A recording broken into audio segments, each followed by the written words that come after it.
अब हम बात करने वाले हैं on the basis of exhaustibility. मतलब जो रिसोर्सेज हमारे पास में है वो ख़त्म होते हैं या फिर नहीं होते, या फिर अगर वो ख़त्म हो भी जाते हैं तो वो खुद को फिर से रिन्यू कर पाते हैं या फिर नहीं कर पाते।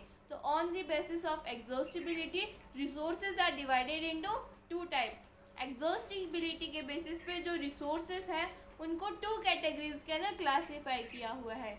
कौन कौन सी कैटेगरीज है? एक है रिन्यूएबल रिसोर्सेज और दूसरा है नॉन रिन्यूएबल रिसोर्सेज। तो रिन्यूएबल रिसोर्सेज किसको बोलते हैं हम? The resources which can be renewed और रिप्रोड्यूस बाय फिजिकल, केमिकल और mechanical processes are called as renewable और रिप्लेनिशेबल रिसोर्सेज। तो वो सारे रिसोर्सेज जो कि खुद को रिन्यू कर पाते हैं, the resources which can be renewed जो कि खुद को फिर से रिन्यू कर पाते हैं और रिप्रोड्यूस बाय फिजिकल, केमिकल और mechanical processes are called as renewable और रिप्लेनिशेबल रिसोर्सेज। कौन कौन सी प्रोसेसेस के through? Physical processes, chemical processes और मैकेनिकल प्रोसेसेस के थ्रू वो अपने आप को रिन्यू कर पाते हैं। उन रिसोर्सेज को हम रिन्यूएबल रिसोर्सेज बोलते हैं। मतलब एक बार वो ख़त्म हो गए तो वो फिर से आ जाएंगे हमारी अर्थ के ऊपर। जैसे कि सोलर एनर्जी हमें कंटिन्यूसली मिलती रहती है, तो वो कभी ख़त्म नहीं होगी। और अगर हम ये भी बोलें या फिर जो विंड एनर्जी है ये भी ख़त्म नहीं होगी। और अगर ख़त्म, जैसे कि जो फॉरेस्ट है वो अगर ख़त्म हो भी जाएंगे तो वो फिर से रिन्यू हो जाएंगे। मतलब अगर हमने सारे ट्रीज़ को कट कर दिया तो उनके जो भी सीड्स है या फिर वो जो ट्रीज़ है वो खुद भी फिर से 10 या फिर 15 ईयर्स के बाद में ग्रो कर जाएंगे।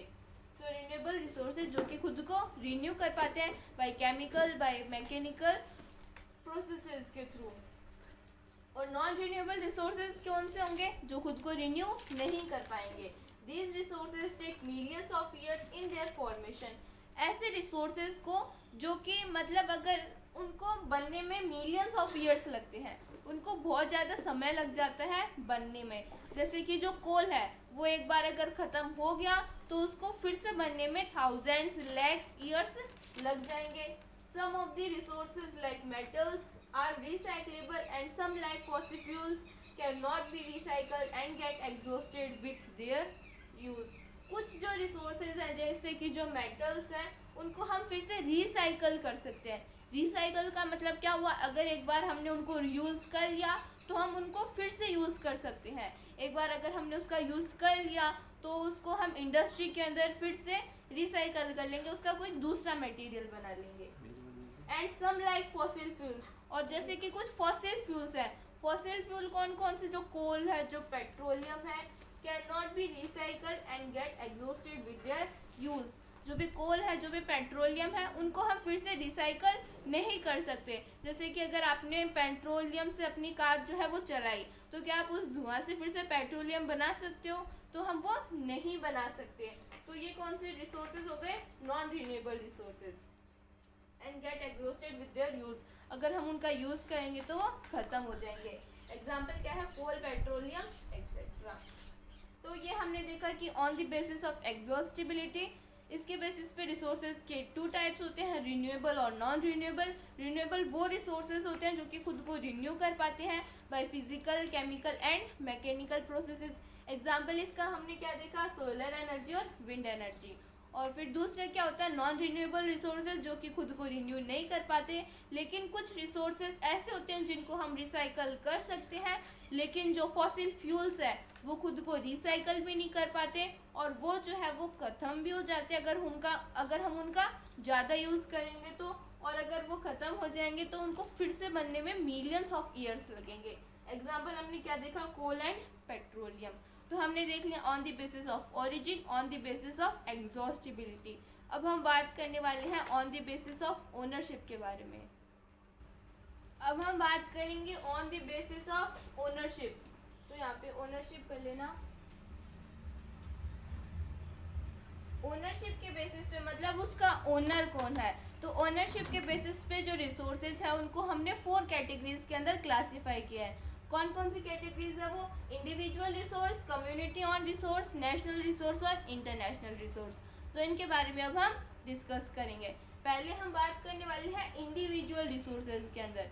इंडिविजुअल मतलब जो किसी भी एक इंडिविजुअल पर्सन की होती है। जैसे कि जो आपका हाउस है वो आपका है, ऐसा थोड़ी है कि जो कोई भी अनजान व्यक्ति है वो आपके घर के अंदर घुस सकता है, ऐसा नहीं होगा। जो आपकी कार होगी वो भी आपकी इंडिविजुअल होगी, जो आपकी साइकिल होगी वो भी आपकी इंडिविजुअल होगी। तो इंडिविजुअल कौन से होते हैं?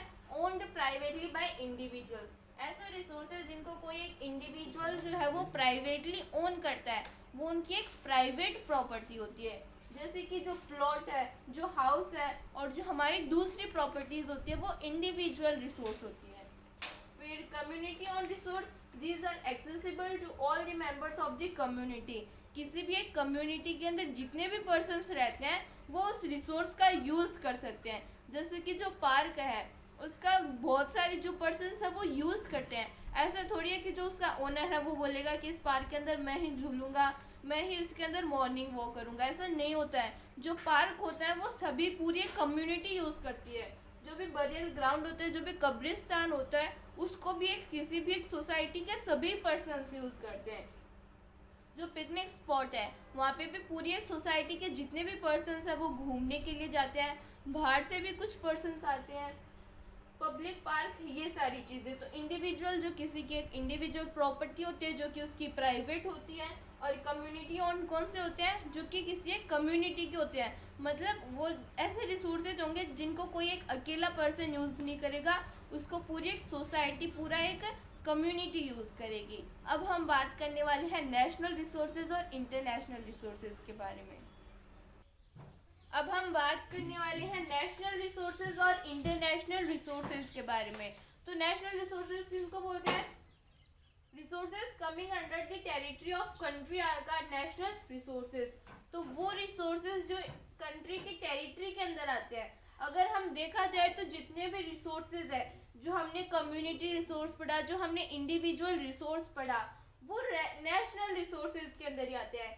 जैसे कि क्या है, ये हमारी एक कंट्री है, तो हमारा जो भी पार्क होगा, जो भी हमारा हाउस होगा, जो भी हमारी कार होगी, तो वो क्या होंगे? वो नेशन के बाउंड्री के अंदर ही आएंगे, तो उनको हम नेशनल रिसोर्सेज बोलेंगे। लेकिन हमारी अंडरस्टैंडिंग के लिए हम ये बोल सकते हैं कि वो सारे रिसोर्सेज जो किसी भी एक नेशन की टेरिटरी के अंदर आते हैं उसको हम नेशनल रिसोर्सेज बोलते हैं। तो जैसे कि ये हमारी इंडिया की टेरिटरी है, फॉर सपोज ये हमारे इंडिया की टेरिटरी है, तो उसके अंदर जितने भी रिसोर्सेज होंगे वो सारे क्या कहलाएंगे? National resources. एग्जाम्पल के लिए क्या है? ऑल द मिनरल्स, जितने भी मिनरल्स हैं, जितने भी वाटर रिसोर्सेज है, जो भी फॉरेस्ट है, जो भी वाइल्ड लाइफ है, land within the political boundaries, जो भी हमारी पॉलिटिकल बाउंड्री है, and oceanic area up to the 12 nauticals. तो जैसे कि हमें पता है कि जो मिनरल्स होते हैं उनका कोई एक ओनर नहीं होता, हम ये बोल सकते हैं उनकी एक कम्युनिटी भी ओनर नहीं होती, कोई इंडिविजुअल भी ओनर नहीं होता। और वैसे जो वाटर रिसोर्सेज होते हैं, जो भी रिवर होती है, उसका भी कोई ओनर नहीं होता। तो जिसका कोई ओनर नहीं होगा वो उसकी ओनर कौन होगी? हमारी गवर्नमेंट। तो वो सारे नेशनल रिसोर्सेज के अंदर आते हैं। एक बहुत बड़ा सा क्या है? एक फॉरेस्ट है, वो भी ऐसा थोड़ी है कि किसी ने बोल दिया कि ये मेरा फॉरेस्ट है, ऐसा नहीं होगा। वो जो फॉरेस्ट होगा वो एक नेशन की टेरिटरी के अंदर आ जाएगा और उसको हम नेशनल रिसोर्स बोलेंगे। जो भी वाइल्ड लाइफ होगी और जितनी भी पॉलिटिकल बाउंड्रीज होगी, और oceanic area up to 12 nauticals miles. 12 nautical miles का क्या मतलब है? जैसे कि ये हमारी क्या है? इंडिया है। अब इंडिया के अगर हम समुद्र के अंदर अगर हम 22 किलोमीटर तक चले जाएं, इधर वाली साइड अगर हम 22 किलोमीटर तक चले जाएंगे तो वो क्या होगा? वो हमारा खुद का एरिया होगा। अगर हम किसी भी वाटर बॉडी की बात करें कंट्री के बाहर, 22.2 किलोमीटर तक जो भी एरिया होगा वो हमारा होगा, वो हमारी कंट्री का होगा। और 22 के अगर हम आगे चले जाएंगे 200 नॉटिकल माइल्स तक, तो वहाँ पे एक्सक्लूसिव जोन आ जाएगा। तो उसके बारे में तो हम इंटरनेशनल रिसोर्सेज के बारे में डिस्कस करेंगे। लेकिन नेशनल रिसोर्सेज के अंदर जो भी वाइल्ड लाइफ होती है, जो भी फॉरेस्ट होते हैं, जो भी वाटर रिसोर्सेज होते हैं, और जो ओशन वाला एरिया होते हैं अप टू 22.2 किलोमीटर तक, वो हमारे नेशनल रिसोर्स कहलाते हैं। और इंटरनेशनल रिसोर्सेज के अंदर क्या आता है? इंटरनेशनल रिसोर्सेज किसको बोलते हैं? Resources which are not being owned by any specific nation. वो सारे रिसोर्सेज जिनको किसी भी एक स्पेसिफिक नेशन ने ऑन नहीं कर रखा। There are international institutions which regulate such resources. तो बहुत सारे इंस्टीट्यूशंस होते हैं जो कि इन रिसोर्सेज को रेगुलेट करते हैं। जैसे कि जो यूनाइटेड नेशन है, अगर कोई भी हमारे लैंड का एरिया अगर जो भी वाटर बॉडीज है वो किसी भी कंट्री के अंदर नहीं आती, तो फिर वो कौन से एरिया के अंदर चले जाएंगे, वो चल जाएंगे इंटरनेशनल रिसोर्सेज के अंदर। अब जैसे कि हमने देखा था, ये हमारी क्या है, इंडिया है, ये हमारे इंडिया का सदर्न वाला पार्ट है। अब सदर्न वाले पार्ट के अंदर क्या होगा, 22 किलोमीटर तक तो वो एरिया हमारा होगा। और अगर हम बात करें आगे आने वाले 200 एरिया तक की, तो उसके अंदर भी हम कोई हमारा जैसे कि माइनिंग का, ड्रिलिंग का काम कर सकते हैं, अगर हम हमारी नेबरिंग कंट्री से परमिशन ले, तो अगर हम उनके परमिशन से वो काम कर सकते हैं 200 नॉटिकल माइल्स तक या फिर 200 किलोमीटर तक, क्योंकि वो वाला एरिया कौन सा कहलाता है, एक्सक्लूसिव इकोनॉमिक जोन कहलाता है वो।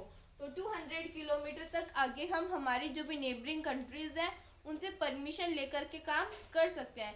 लेकिन 200 के आगे वाला जो एरिया होगा वो चला जाएगा नेशनल इंटरनेशनल रिसोर्स के अंदर। तो उसके अंदर क्या होगा, हमें यूनाइटेड नेशन की परमिशन लेनी होगी। विदाउट यूनाइटेड नेशन की परमिशन के अंदर हम उस एरिया के अंदर इंटर नहीं कर सकते। 22 किलोमीटर तक तो हमारा है, फिर 200 किलोमीटर तक हम हमारी जितनी भी नेबरिंग कंट्रीज हैं उनसे परमिशन ले लेंगे। और 200 किलोमीटर के जो भी आगे वाला एरिया होगा उसके अंदर हम कोई भी काम नहीं कर सकते without the permission of United nation.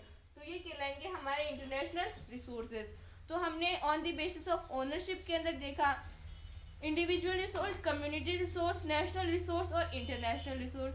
Individual जो कि किसी की एक प्राइवेट प्रॉपर्टी होती है, कम्युनिटी जो कि कोई एक जो कम्युनिटी है वो ओन करती है, जैसे कि burial ground, park, picnic spot, ये सारे कम्युनिटी और रिसोर्सेज इसके अंदर आ जाते हैं।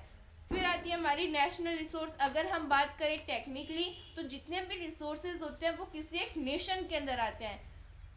तो जितने भी रिसोर्सेज होंगे उनको हम नेशनल रिसोर्स बोल सकते हैं। लेकिन हमारी अंडरस्टैंडिंग के लिए हमने ये बोला है कि जो भी रिसोर्सेज किसी भी एक नेशन की टेरिटरी के अंदर आते हैं उनको हम बोलते हैं नेशनल रिसोर्सेज। और जिनका कोई ओनर नहीं होता है किसी भी एक नेशन के अंदर, जिस भी प्रॉपर्टी का कोई ओनर नहीं होता है, जैसे कि जो फॉरेस्ट होते हैं, जो भी रिवर होती है, उनका कोई ओनर नहीं होता, तो वो कौन से रिसोर्स हो गए, नेशनल रिसोर्स।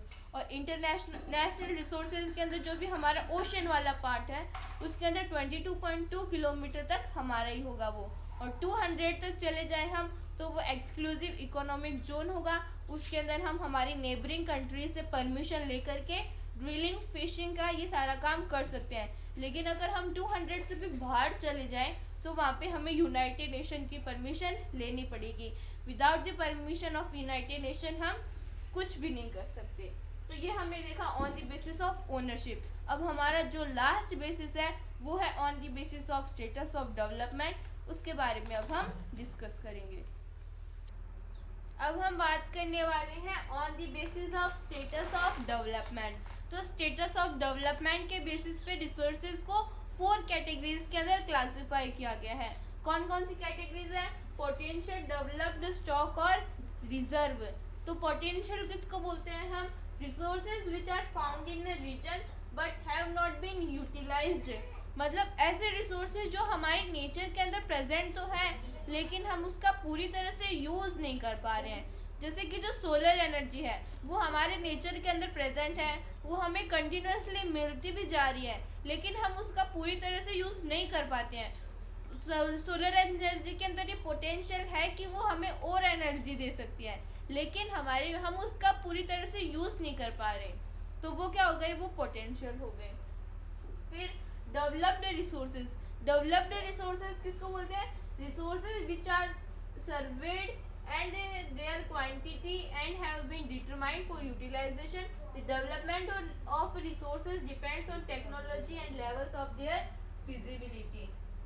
तो developed resources किसको बोलते हैं, ऐसे सारे resources जो कि हमें पता है कि उनकी क्वालिटी कितनी है, वो कितनी क्वांटिटी के अंदर हमारी नेचर के अंदर प्रेजेंट है। और the development of resources depend on technology and levels of their feasibility. Developed तो एकदम इजी सा है, हमें पता है कि रिसोर्सेज हमारी अर्थ के अंदर है हमें उसकी क्वालिटी का भी पता है, हम उन रिसोर्सेज को यूज़ भी कर पा रहे हैं, हमारे पास में ऐसी टेक्नोलॉजी भी है कि हम उसको यूज़ कर सकते हैं। तो ये हो गया डेवलप्ड रिसोर्सेज।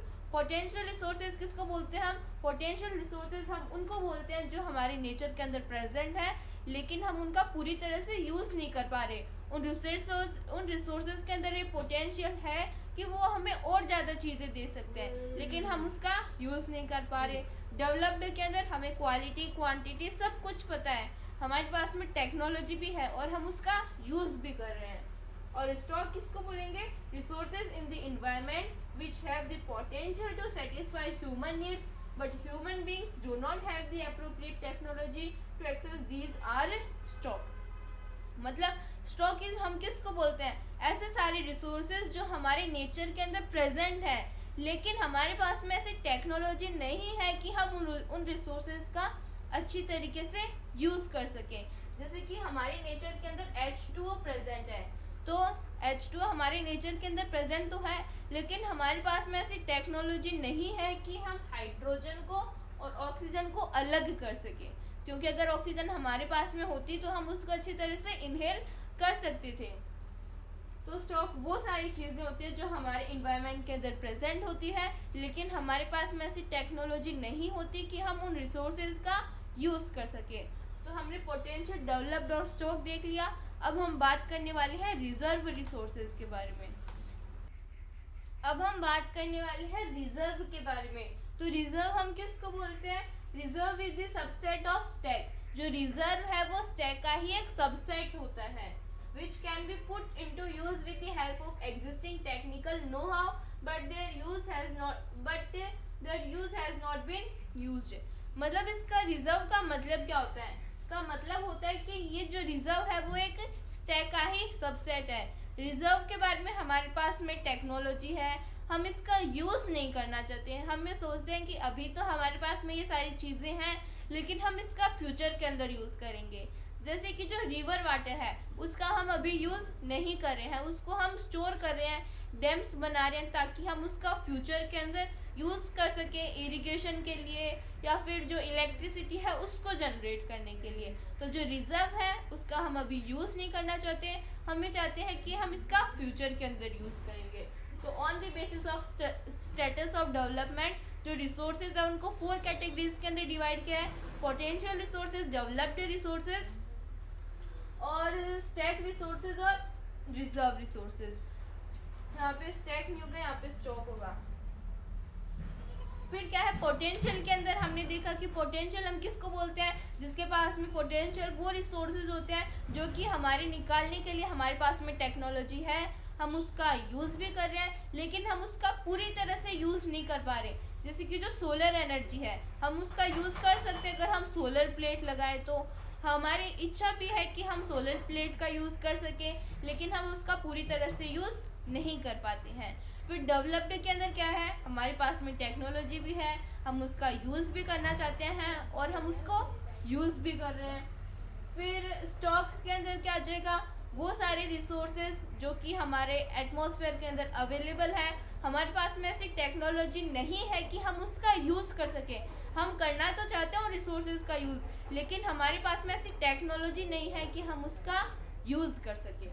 और रिजर्व के अंदर क्या होगा? ये सारे रिसोर्सेज जो हम यूज़ करना चाहते हैं लेकिन हम उसको यूज़ नहीं कर पा रहे। हमारे पास में टेक्नोलॉजी भी है लेकिन हम उसको इसके अंदर ये होगा कि हम उसको यूज़ नहीं करना चाहते। हमारे पास में टेक्नोलॉजी है लेकिन हम उसको फ्यूचर के लिए कंजर्व करके रखते हैं।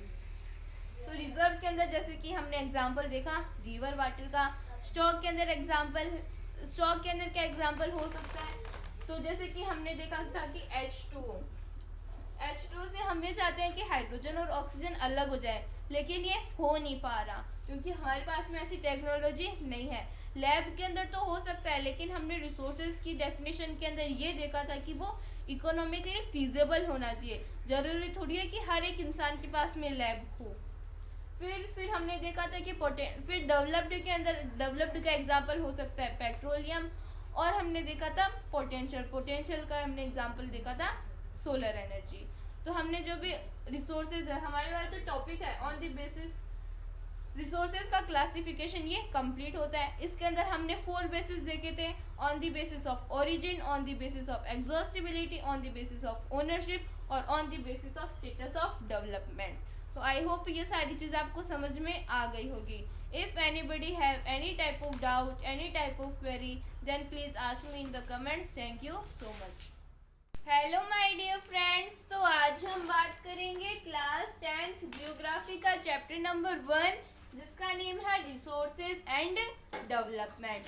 तो इस वीडियो के अंदर आज हम हमारे फर्स्ट टॉपिक के बारे में डिस्कस करने वाले हैं, जो कि है क्लासिफिकेशन ऑफ रिसोर्सेज। इसके पिछले वीडियो के अंदर हमने इस चैप्टर के इंट्रोडक्शन के बारे में डिस्कस किया था, जिसके अंदर हमने देखा था कि जो रिसोर्सेज है वो हम बोलते किसको है, और रिसोर्स जो है उसी से ही डेवलपमेंट होता है। और हमने जो human beings, resources, natural resources, technology, institutions, इन सब के बीच में रिलेशन भी देखा था। तो इस वीडियो के अंदर हम बात करेंगे क्लासिफिकेशन ऑफ रिसोर्सेज। तो जो जियोग्राफी होती है उसके अंदर हमें क्लासिफिकेशन तो देखने को कहीं ना कहीं मिल ही जाता है।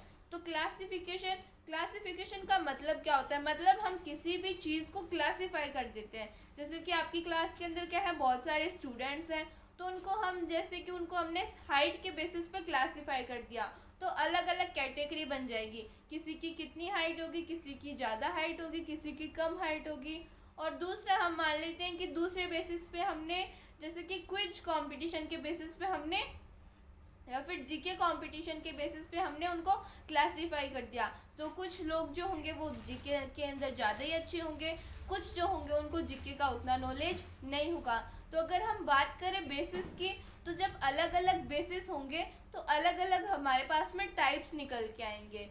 तो वैसे ही जो रिसोर्सेज हैं उनको भी हमने अलग अलग बेसिस के अंदर क्लासिफाई किया है। जैसे कि on the basis of origin, on the basis of exhaustibility, on the basis of ownership, on the basis of status and development. तो इन चारों बेसिस को हम हमारे इस वीडियो के अंदर पढ़ने वाले हैं। तो हम स्टार्ट करते हैं हमारे फर्स्ट बेसिस के साथ में, जो कि है on the basis of origin.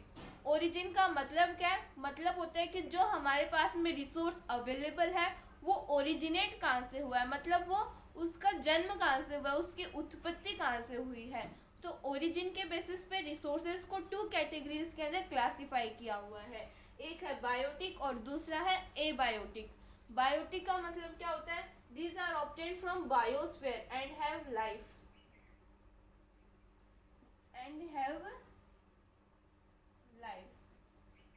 तो वो रिसोर्सेज जो हमें बायोस्फीयर से मिलते हैं, मतलब हमारे अर्थ के अंदर ही वो हमें मिलते हैं, वो हमारे बायोस्फीयर के अंदर हमें मिलते हैं। एंड हैव लाइफ, और उनके अंदर क्या होती है? लाइफ होती है। बायोटिक का मतलब, ओरिजिन का मतलब क्या होता है कि वो कहाँ से ओरिजिनेट हुई है। तो 2 कैटेगरीज होती है, बायोटिक और एबायोटिक। बायोटिक का मतलब क्या होता है? जो कि हमें हमारे बायोस्फीयर से मिले हैं और उनके पास में एक लाइफ है। जैसे कि क्या है? प्लांट्स है। प्लांट्स के पास में क्या होती है? लाइफ होती है। वो सांस लेते हैं, वो ग्रो करते हैं। तो जिनके अंदर लाइफ होती है वो बायोटिक के अंदर आ जाएंगे। और एनिमल्स जो होते हैं वो भी ग्रो करते हैं, वो भी सांस लेते हैं। तो एनिमल्स भी कौन से रिसोर्सेज हो गए? Biotic resources. फिर दूसरा क्या होता है? Abiotic resources. All those things which are composed of non living things are called abiotic resources. जो एबायोटिक रिसोर्सेज होते हैं वो भी हमें नेचर से मिलते हैं, लेकिन उनके अंदर लाइफ नहीं होती। बायोटिक के अंदर तो लाइफ होगी, लेकिन एबायोटिक के अंदर लाइफ नहीं होगी। तो all those resources which are composed of non living things, इनके अंदर लाइफ नहीं होगी, उसको हम एबायोटिक रिसोर्सेज बोलेंगे। जैसे कि एयर और वाटर, इनके अंदर लाइफ नहीं होती। तो ये हो गए एबायोटिक रिसोर्सेज। अब हम बात करने वाले हैं रिसोर्सेज को on the basis of exhaustibility.